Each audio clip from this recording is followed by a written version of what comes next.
The world might feel a bit more chaotic and a bit more divided. It's easy to forget sometimes that there are constants. Your home's still your home, your family's still your family, and all the structures of our society are still there to look after you if you need it. Here we go.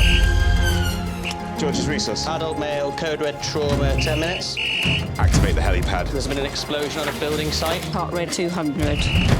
Open your eyes, open your eyes. Imagine having to work here. Hello, Annie, can I help? St George's, London. It's all gonna kick off now. One of Britain's busiest A&E departments. Are we ready to roll? Carry on CPR. Oh, goodness me, it's all happening, isn't it? We need to fix that, or you won't survive. Is it? A place where life, Would you say I was fit, Doctor? Honestly, I think I'm quite fit. love, You are my everything. I love you, and it's okay. and loss Oh, Mum. I'm so sorry. unfold every single day. For every bad thing that you see, there is something equally wonderful out there.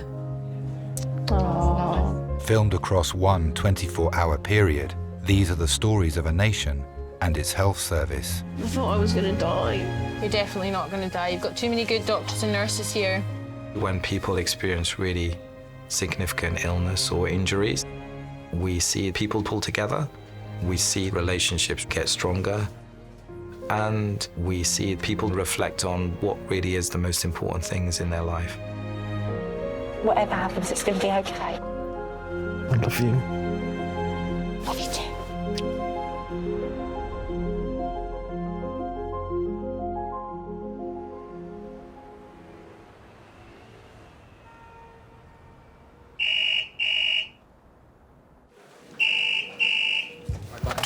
Hello, George's. Yep. RA.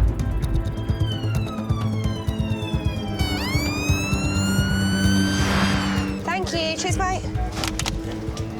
Adult priority call, 20 minutes. A 63-year-old man is being rushed to St George's with suspected sepsis. This gentleman is a gent with motor neurons. He is ventilated. Normal GCS is 12. He's got GCS of 11, and he's cold, so he fits sepsis.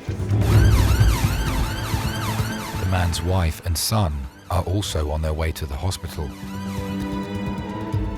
My husband, Katie, he was tired in the morning, but he was okay, he was his normal self. And we were just about to go across to the park for a walk. As we were about to put him into the wheelchair, he started having difficulty breathing. You could see that he was struggling and he was panting. Because I'm a nurse, I'm trained not to panic. But his chest muscles, his diaphragm stopped working. I knew it was serious then.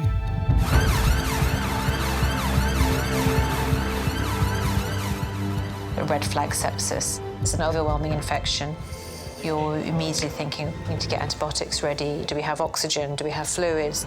Are we going to have to start medication to keep the blood pressure up? If it's not treated, it's fatal.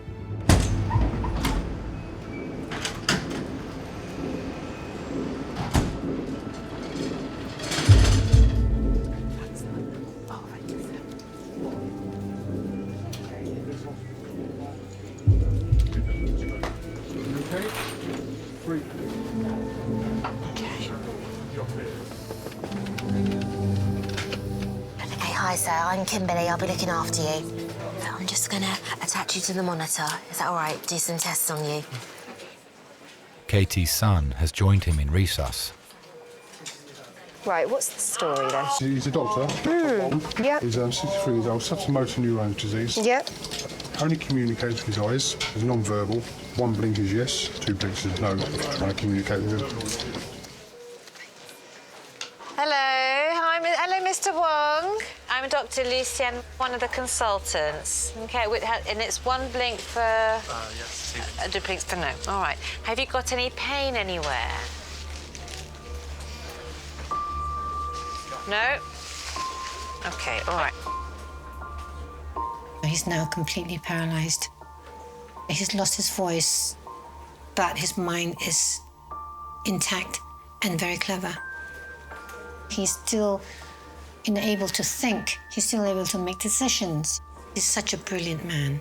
And to see himself, waste away, that for him is the most difficult thing. But obviously you're breathing, that's why you're here. And I think you're very cold as well. I think you possibly we're going to be having to treat you with some antibiotics. I'm going to have a listen, all right? When I called the ambulance, things were very acute, and I was just dealing with the there and then, Hardly any air going in, is there? Okay, darling. But when we got to hospital, that's when it hit me that we could be in quite serious trouble. Okay, there we go. Sorry about that. Sorry, darling. My biggest fear was losing him because I knew that he wasn't ready to go, and I wasn't ready to let him go. I'm going to bring you a bit forward just for the chest x-ray. Well done, well done, well done. Doctors have ordered an urgent X-ray of Katie's chest after he was rushed to St George's with suspected sepsis.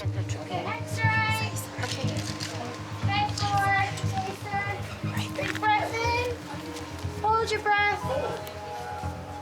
Motor neuron disease, the muscles of ventilation are impaired, so the muscles are weak. Breathe out. And obviously, if those muscles aren't working, you can't breathe in and out. And if you have an infection in your lungs, your heart rate goes up, your breathing rate goes up, and you won't be able to breathe properly. You get multi-organ failure as you become more and more unwell, and so obviously you need to get on top of things quite quickly. I'm going to try and take a little bit of blood from you. Katie's wife and full-time carer, Kwai Peng, has arrived at St George's. Hi, his wife. Oh, excellent. Hi, I'm Kimberly. I'm looking after your husband. Great.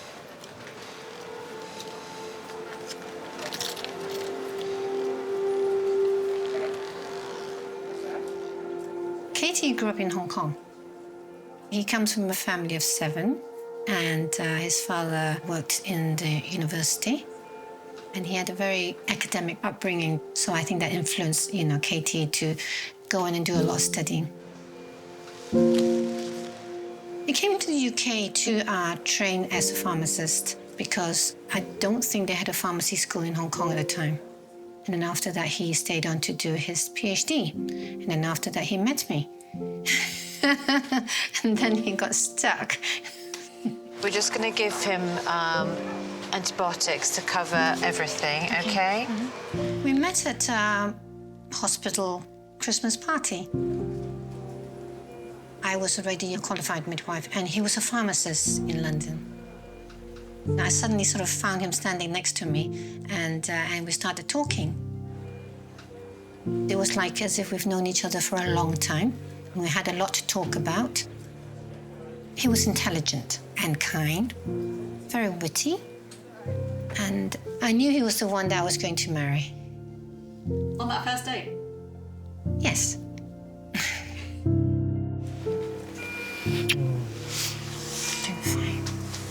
You're doing fine, okay. We got married about a year after we met. So no doubt.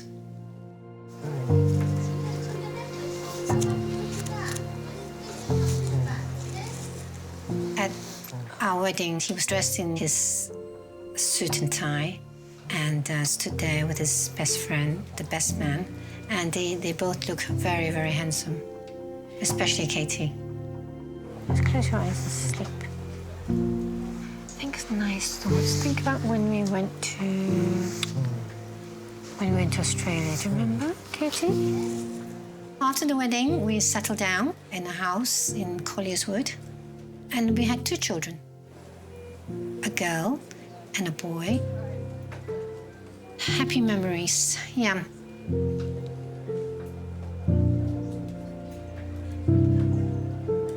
But I didn't know what was coming.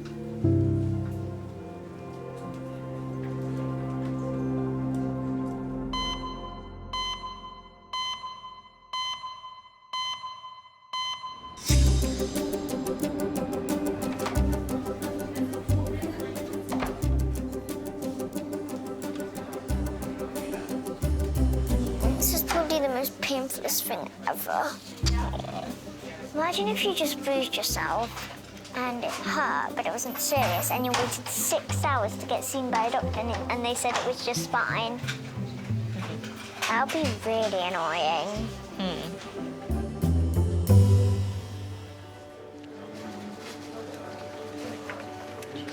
How you feeling? Yeah. How you feeling? Leg hurts. What way? It hurts, that's what way it hurts. 19-year-old Jordan is back in A&E after being seriously injured in a recent car crash. Where's the pain? Huh? Where's the pain? My knee and up here. Near the fracture site. When I go like that, it hurts here. Well, don't do it if you're in pain. Huh? If you're in pain doing that, don't do it.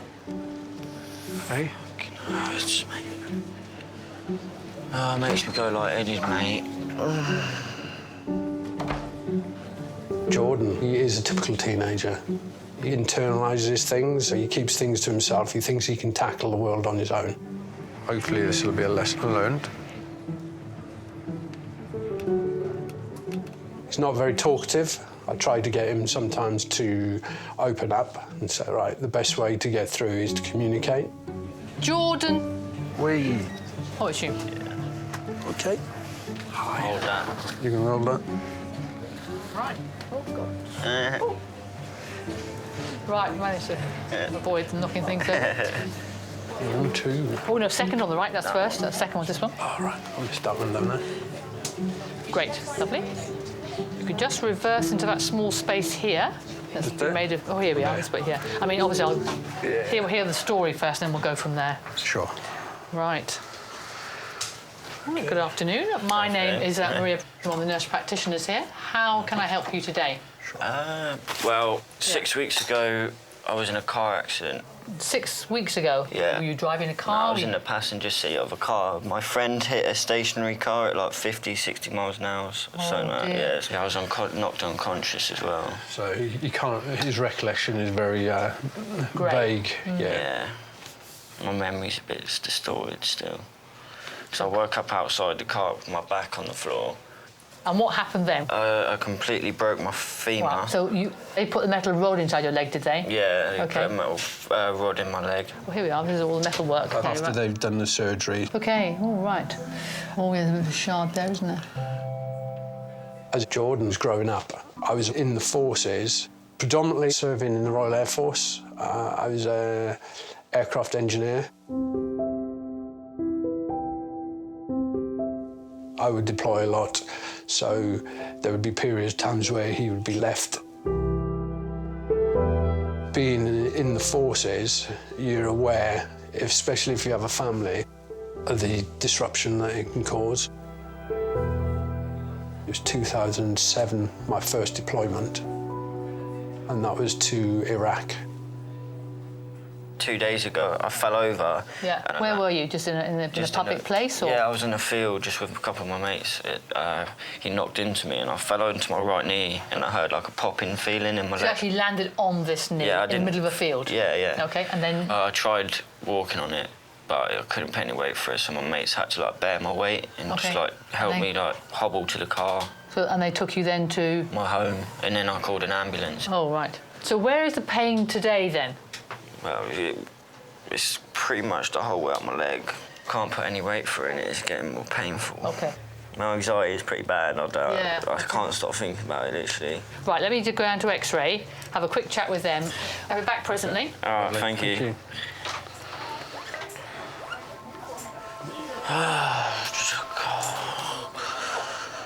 When he fell over in the field, instantly that took him back to that night of the road traffic collision. His mother said, oh, he's having a meltdown. All reasoning, rationale went out the window. They took him into the local hospital. They x-rayed the area. There was no further injury, and they confirmed that, but he wouldn't accept that. He said, no, it's wrong. I've never ever seen a meltdown like that. It was as if you were talking to somebody, but they weren't listening. Almost like talking to an empty shell. What he was going through, that's exactly what I went through in Iraq.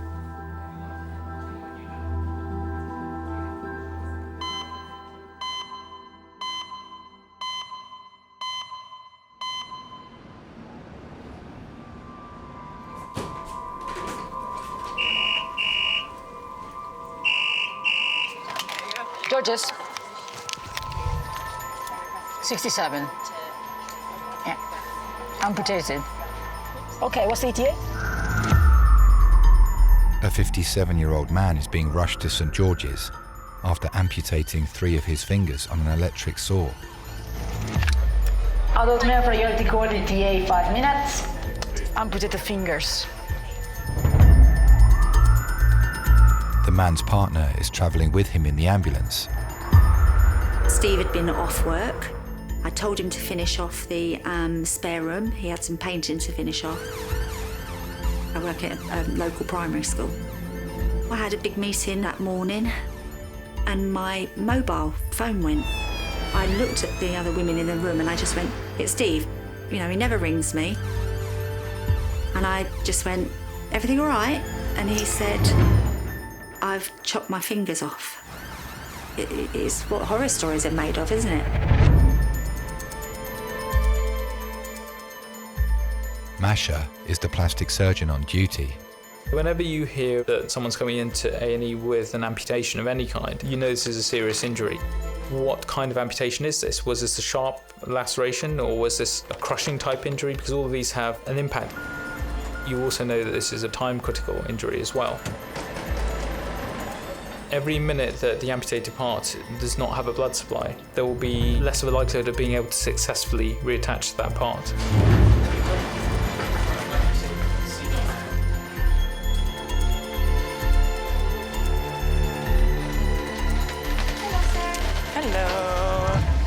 My name is Ahmed, one of the doctors is Danny. Our colleagues are just going to tell us a bit about you, then we'll examine you and try and help as best we can, okay? Okay, so this is 57-year-old Stephen. This morning, Stephen was cutting some wood on a big chop saw, and the wood slipped, and his left hand has gone under the blade, detaching 3 of his fingers. All 3 fingers have been found on ice currently, and he's had 7.5 of morphine en route. He's starting to feel a little bit dizzy now. Right, man. Oh, it's a small one. So, first of all, would you like some more pain relief? Probably might be worth it. Yeah. You're cutting wood, and the wood slipped. Stupid accident. Okay. Can we have a look? Is that all right? Danny, do you want to undress and we'll have a look?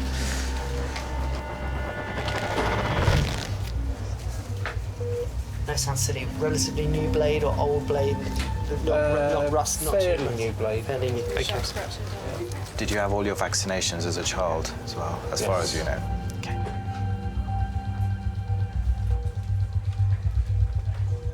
Sorry, my love, I'm doing this as gentle as I can, okay? Okay, so just going to be looking here, if that's okay. Sorry, my love. Is that painful? Probably. Do you want x-rays of the hand and the parts? Yeah.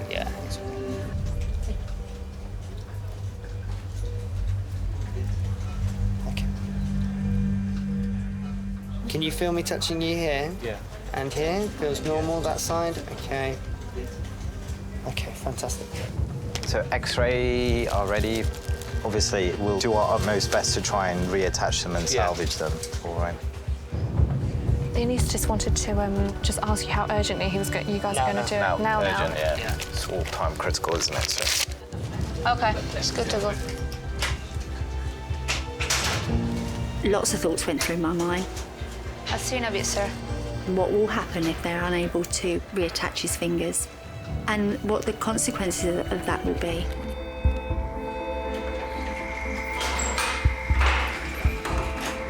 I'm just going to get you to turn your hand over for me. Steve is undergoing an emergency X-ray after amputating 3 fingers. We didn't meet until later on in life. I'd had a hard time, and meeting Steve was a new chapter. Just bring it down just a little bit. Yeah, perfect. Nice and still, yeah? He literally turned up on my doorstep. He was working with a friend at a local removal firm.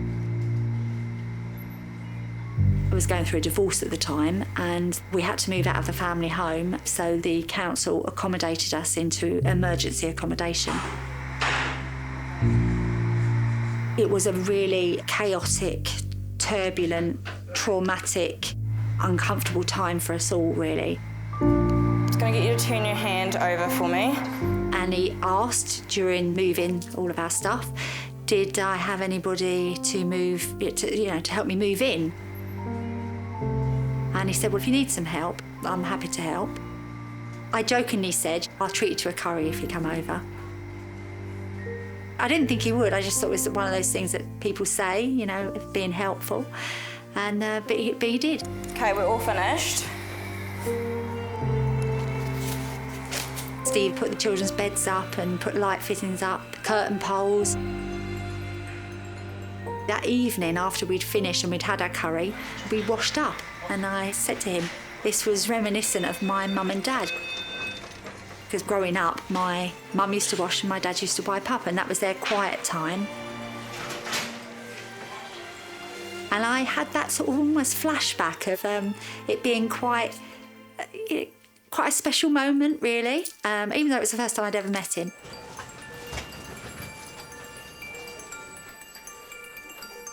Steve's partner's daughter has now joined her at the hospital. I hadn't even thought about the fact that if he'd have passed out, nobody would have been home.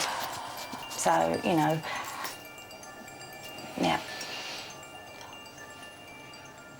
But it's life-changing, isn't it? Yeah, it is. At the end of the day, there's nothing you can do about it. I know. He's alive, and the rest you can deal with after. We were friends for a long time before there was any sort of love interest, or even that I thought there would be a love interest. Here we go. Brilliant, thank you very much. You're welcome. How you doing? Thank you. Yeah. He just wanted us to be married. He just wanted to show the world, as he said, that we were married and that we were together. But because I was quite insecure, trust's a big thing, and you never feel you're worthy. So you push people away, and you make it difficult for people to love you.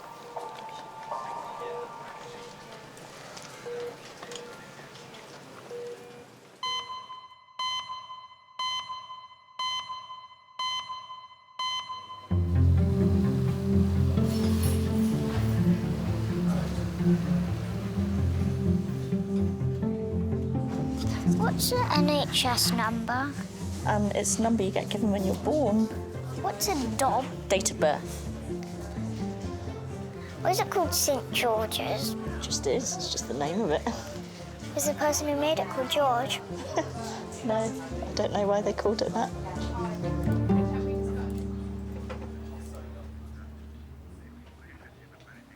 It isn't, yeah. Jordan is anxious that his leg is failing to recover after he sustained a serious injury in a recent car crash. He's concerned that it's broken, as in the separation. He thinks, the patient thinks that the bones have shifted. Yep. Right, okay. My first deployment was to Iraq. Remember that day very clearly.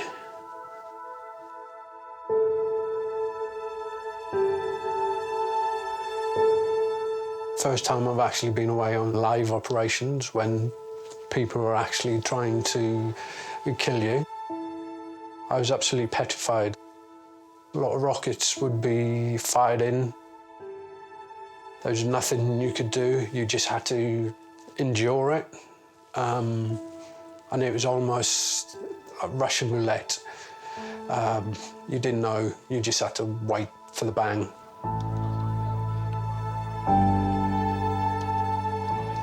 Three of our lads were, their lives were taken.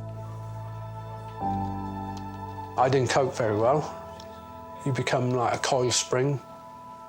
When I came home, I had to seek counselling to try to understand the feelings I was going through. His X-rays are absolutely fine. I'm just going to say that out loud so he can be reassured by that comment. Yeah, and he just needs to be able to take pain relief and to immobilise. There is no shift. He's categorically said there's no shift to the blood. Absolutely fine. I can understand Jordan's frustration, his worries, when you look back and you reflect on where you've been, where you are, where you're going to, and then you see your son, he's behaving in a particular way, he's doing certain things, and you go, that was me. That's exactly as I was. OK, that's lovely. Thank you so much for your time. Thank you. Bye-bye. There you go. Right, home. Good news. It's good news. He said categorically, there was no sort of like, well, I can see that it's normal. It is normal. It's normal? Yeah. He said this pain will last for up to a year. Did you know that? What, just from falling over? No. From this. So I think you need to take regular pain relief, not just when the pain is there, but just regular, just because you've had this little incident. He's got to keep mobile as best he can. Yeah, that's right. You must keep mobile. You must keep. Try walking. Of course you can. You won't be able to do what you were doing normally because obviously you've had another little fall to it. But you've got to just take it act like it was normal. Yeah. Well, yeah. I mean. It does hurt, but not as much as it was. Yeah. Okay. And I think you just have to think. Okay, it hurts. I mean, he said it's going to hurt. He said this is a major operation you've had. It's not a simple, little. It's really, you said a big, huge piece of metal. Yeah, my anxiety is pretty bad, that's why. Well, I think that's the problem. Yeah. OK, so you need somehow to overcome this. I mean, it's easier said than done, I'm sure. But I don't know how. I mean, also, because you're not doing anything, you're just sitting there, and what's going round in your mind. When I was at home, I was like, so paranoid. I thought my leg was longer than the other one. Yeah, you see, you start doing this. You've got to read a book or do something, or do some puzzles, or... It was just me getting frightened, I guess, because I didn't want to get back to square one. No, but it's mind over matter with you. Yeah. Orthopaedics, Frimley, orthopaedics here, both concur in that. Yeah, everything's fine. Now you know. Yeah, I'm happy You can have a nice journey home in the car. Yeah. And you're very lucky, just generally. I mean, if you... Yeah, I know. You could have been much worse with that car. Yeah. It's crazy. Yeah. Right then, onward and upward. I shall now leave the room while you get dressed again. And then you can be on your merry way home. Anyway. Cool, thank you.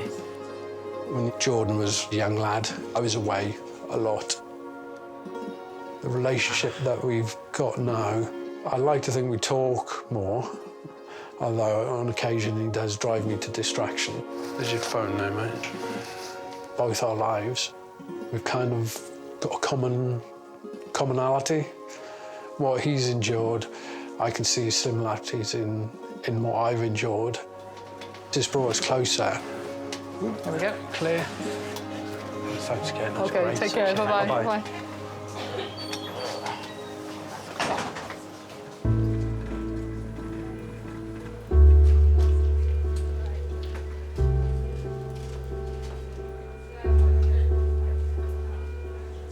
We're just getting antibiotics ready, OK? So I think this is the most important thing to give him.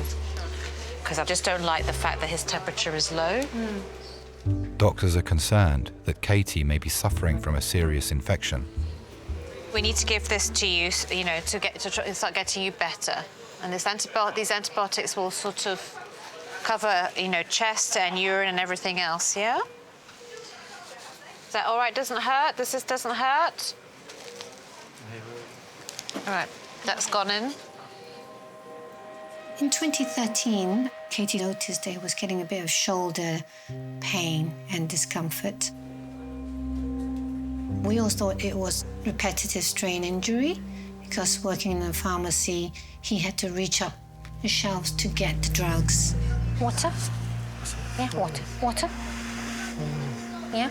Off it for a while, yeah? And have a drink of water, yes? In 2015, noticed that his hands were getting weak and I noticed his fingers were curling up. And that's when we knew that something was wrong. Sorry, Katie. You know how you had a chest infection? They think he's still got a little bit of infection. Yeah, so they've started you on IV antibiotics, okay?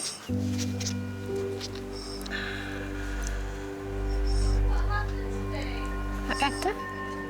June the 18th, he was finally diagnosed with motor neuron disease.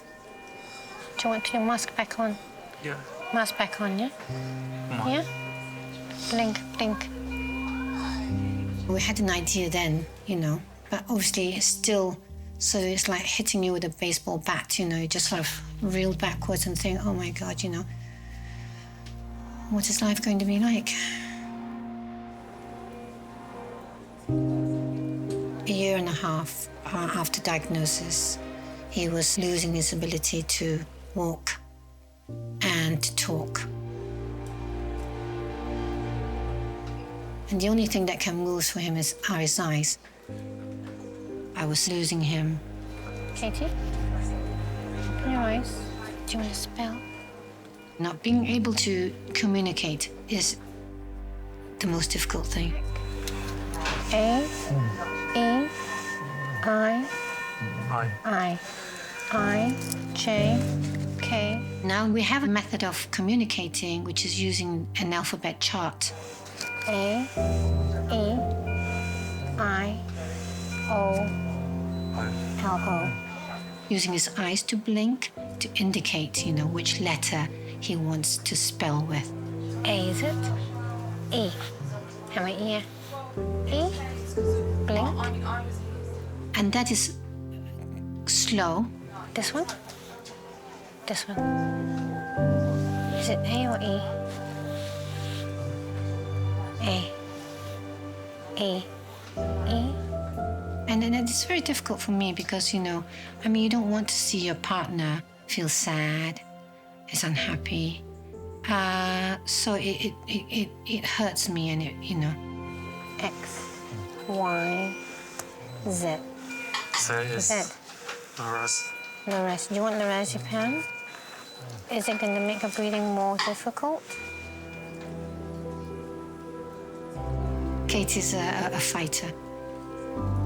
I don't think, you know, we realize how strong he really is until now. Because, you know, he's always been such a gentle person, so soft-spoken. And nobody ever thought that, you know, he's, you know, such a strong fighter.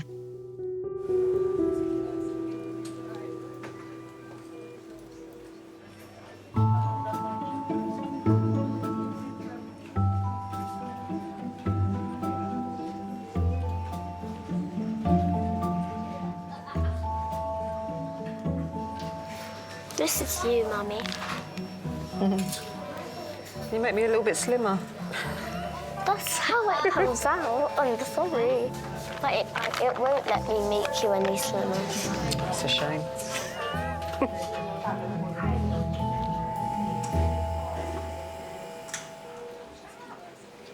I'm going to go and explain everything to your partner and get her in.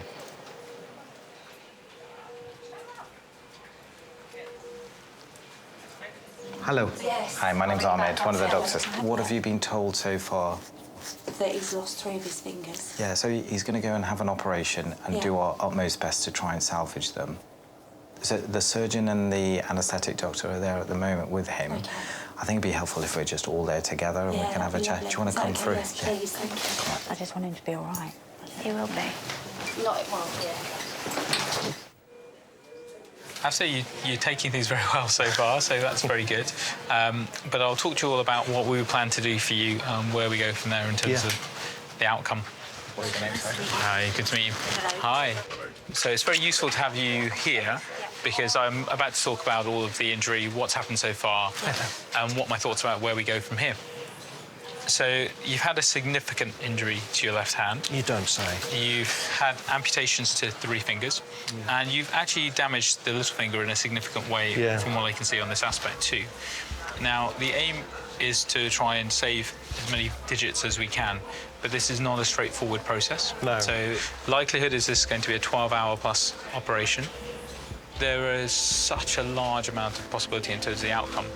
It's really difficult to predict it at this stage. And there is a chance that the operation may fail. You just want the best possible. Yeah, I just want, whatever the best is that you can do. Okay, thank you very much.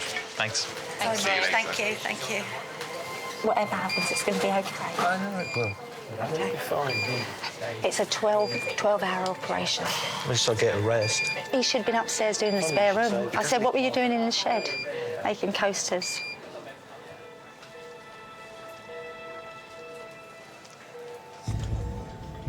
The hand is an incredibly complex tool. And it's made up of so many different structures that are finely balanced. The way that every joint functions, the way that every ligament has to keep every joint in check, the way that multiple tendons work together to form forces that allow us to form the most gentle and delicate of movements, but also allow us to have power grip and hold heavy objects. And that's why it doesn't take a large injury or trauma to cause potentially life-changing consequences.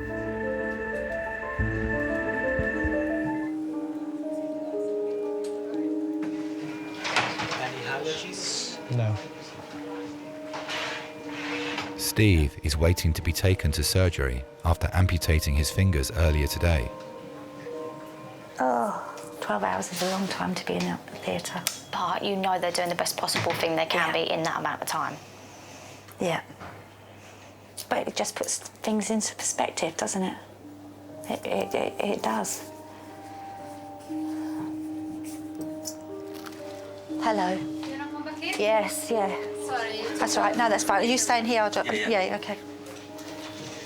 No, it's fine. Don't worry. All right.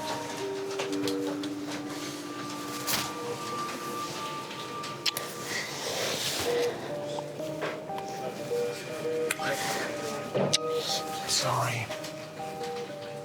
Should have done the spare room, shouldn't you? Yeah, I should have done what you said. Just feel stupid. Don't feel stupid.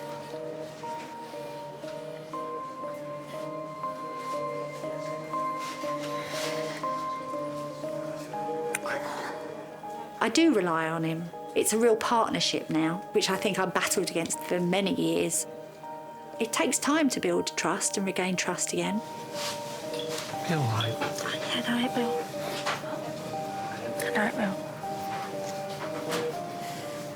We were together for 10 years. Well, I lost count how many times Steve asked me to marry him.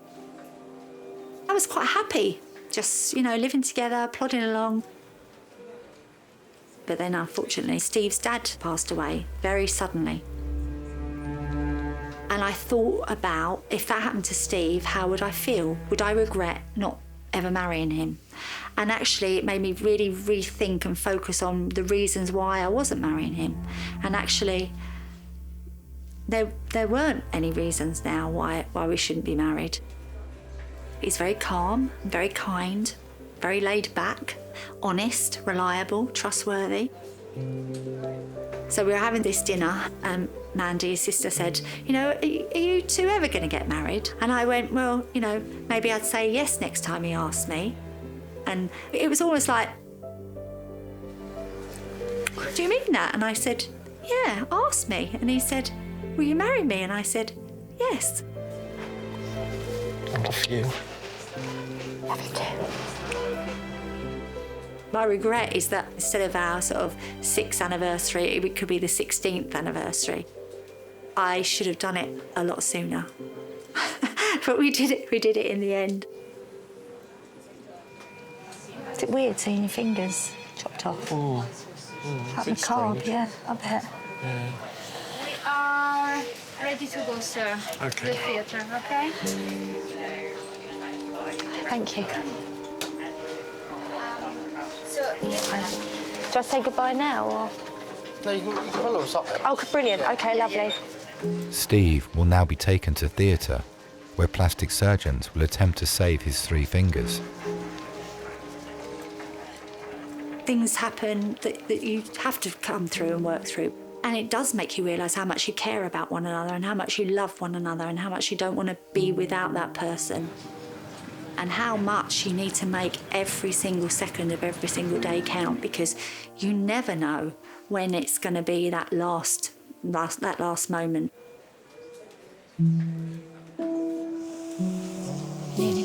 Thank you.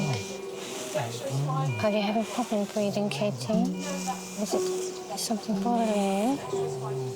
What's bothering you, Katie? You want your razorpan? Is that yeah? Are you in pain? No? Can't breathe? Is it too strong? Is the NIV too strong? No? Katie's attitude is, to accept and adapt. That's always his motto now, accept and adapt. And he has done so amazingly well. I. As soon as he was diagnosed, what we did was Katie had to read 3,600 sentences into an app in the computer, which was then sent to America to be banked. Okay, U, V, W. And then when he started losing his voice, it was brought back to this country, and the company then just married the voice and the technology of using his eyes together. Katie, you can't have your lorazepam, Katie. Yeah? It'll depress your breathing and it's not good. The technology is called eye gaze. 2 infrared lights track his pupils, and as he dwells on the letter on the computer, the letter will type out. And then when he's typed, he will press speak and his voice will come out. So actually we haven't lost his voice because we've still got his voice. Even without speech, he's able to argue with me using his computer. I'll say, I don't agree with what you said, Katie, and, when I said something, I thought I got away with it, and he never answered back. But what he was doing was typing out his arguments, and the next thing, I'll be in the kitchen, and he'll be coming up with his argument, and then I would have to come back in the sitting room and say, I don't agree with that. And then he'll be typing his reply again, and he'll be, counter-argument again, so. That has helped a lot.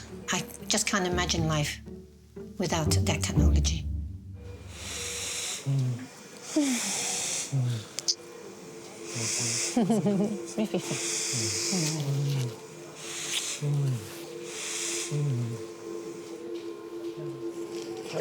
Right, we're going now.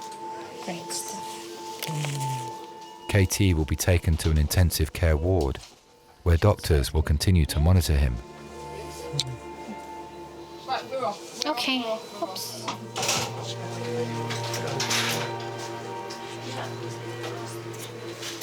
Life is very short. I suppose one of the regrets that we have was that he actually continued working after diagnosis. We should have just straight away, retired, traveled, which was what Katie'd like to do. I discussed with him recently and asked, why it was so silly to carry on working when we should have just dropped the jobs and, do our own things. And he typed on his eye gaze, stupid.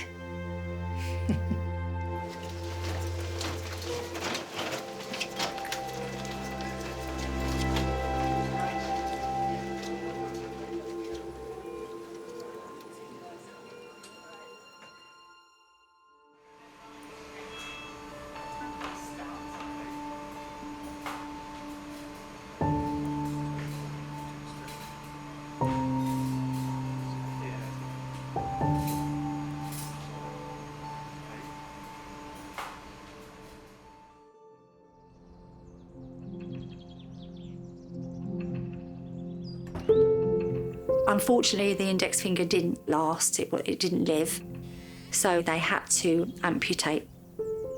Every day is a new challenge. Every day we realise that actually there's something that needs adapting, or there's something that needs he needs a bit of help with. There's a lot of things that I'm not able to do, or not able to do as well as I did before. Even simple things like tying shoelaces, doing up buttons, belts, anything like that is a lot more difficult.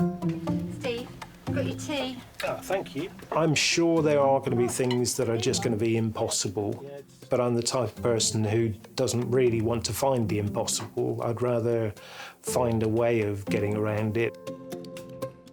Deb has been absolutely amazing. She has definitely been my rock through all of this. I don't know what I would have done if she wasn't here with me.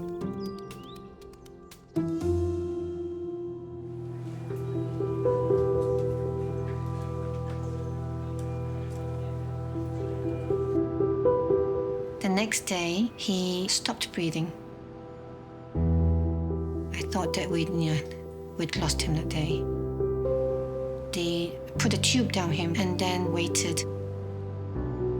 About Unfortunately, Katie developed a chest infection, so we had to wait.